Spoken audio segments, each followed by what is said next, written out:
There was a video that I saw of it looked like some bunch of high school kids maybe, and they got into a fight, and there was this white girl squaring up with this black girl, and the white girl came in for the attack. She swung, hit the black girl. The black girl fought back, defended herself, took the white girl to the ground, and proceeded to slam her head into the ground to neutralize the threat.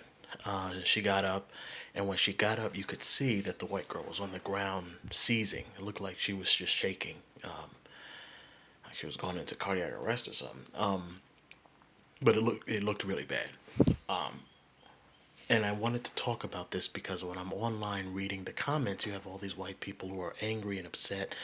Oh my gosh, why do these black kids have to resort to this violence? They just left her on the ground, and she's so hurt, and all this is so horrible. And if the roles were reversed, there would be riots in the street. First things, if the roles were reversed and there were riots in the street, don't get angry at us for fighting for justice. If you don't want to fight for justice, then don't fight for justice. If you do, then you go in the streets.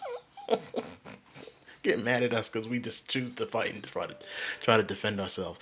But the main thing I want to talk about is I saw this, and if these are high school kids, it looked bad. The poor girl being on the ground looked like she was dying, and as much as I try to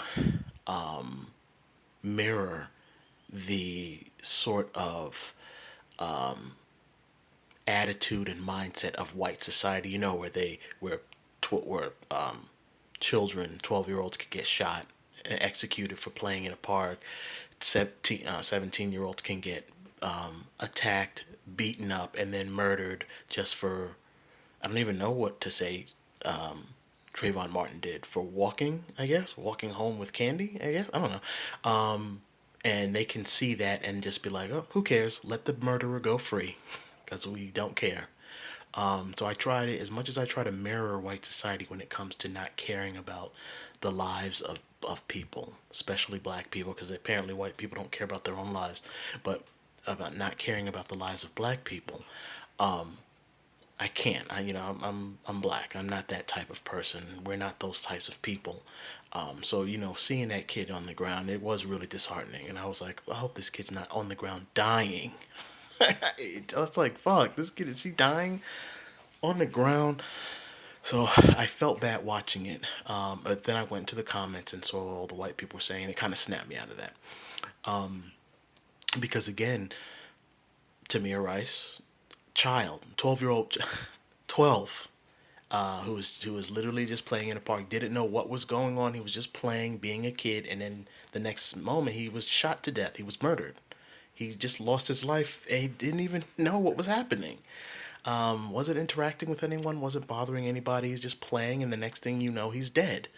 Then you have another teenager, Trayvon Martin, who is, being a teenager, talking to a friend on the phone, just going out and getting some snacks just to relieve his boredom, make some time go by. He's walking back home with the candy that he bought from the store as a kid with candy, and somebody comes up, picks a fight with him, gets out of his car, approaches the child, instigates an assault, fights the child, and when the child successfully defends himself, he pulls out a gun and murders him. So you have instances like that. That's two, but the one that really sticks out to me because it is more recent, and now with the way social media is set up, you're able to actually get the reactions of the general public. Before with Trayvon Martin and Tamir Rice, at least I didn't, because I wasn't on social media at the time, wasn't able to get the interaction from the general public. So I didn't really see what the public thought. I kind of got an idea of what they thought because the killers were able to go free. Juries were letting these people go. So white society kind of let you know that they don't care about these black kids being executed for fun. But you didn't really get to see what the people thought. You just saw what was on television and what was in the news and what the justice system was doing. Now you get to see what they actually think. So this whole situation reminded me of an incident that happened recently, where you had a poor, starving, homeless man angry about his situation in life, yelling. And because he was yelling, and no one in particular, just yelling, a white citizen decided, I'm going to pull this guy to the ground, wrap my arms around his neck, and slowly choke him to death. Then you had two other citizens who decided, well, we're going to hold this guy's arms down so he can't fight back. And the three of them held him in place while he was choked to death. And he died. And then they got up and left his corpse on the ground. And white society, you saw on social media, white society going out of their way to say, okay, who cares? He deserved it. Don't hurt the murderer. We respect the murderer. Not only do we respect the murderer, we're going to use the limited funds that we have to financially support the murderer by pumping millions, not hundreds of dollars or thousands of dollars or tens of thousands of dollars or even hundreds of thousands of dollars. No, millions of dollars into his GoFundMe account.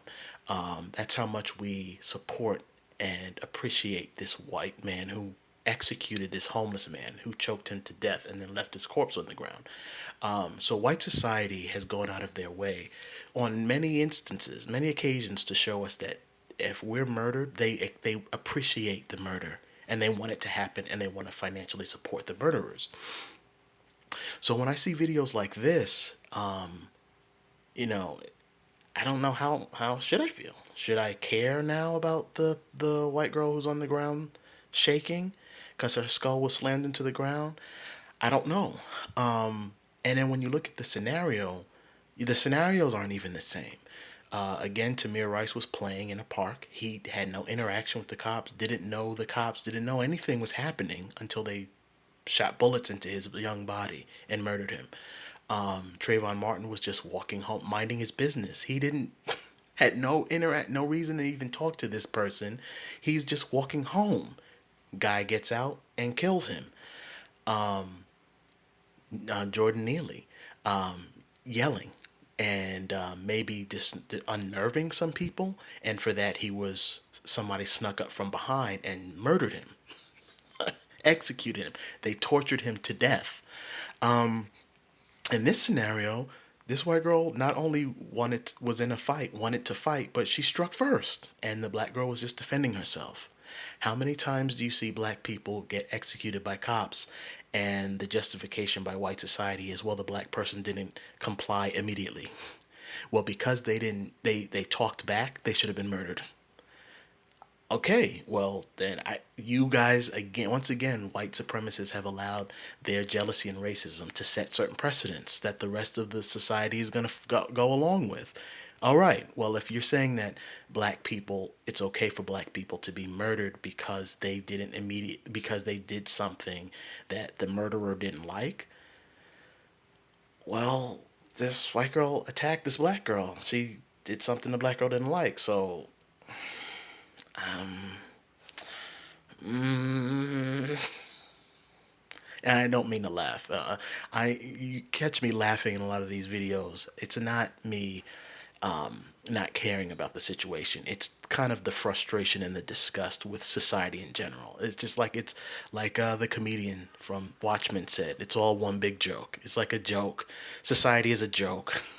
So it just, I chuckle because as I'm talking, I'm realizing things, and it makes me the absurdity of it kind of makes me laugh, because it's just so disgusting and weird that society is at the point that it's at.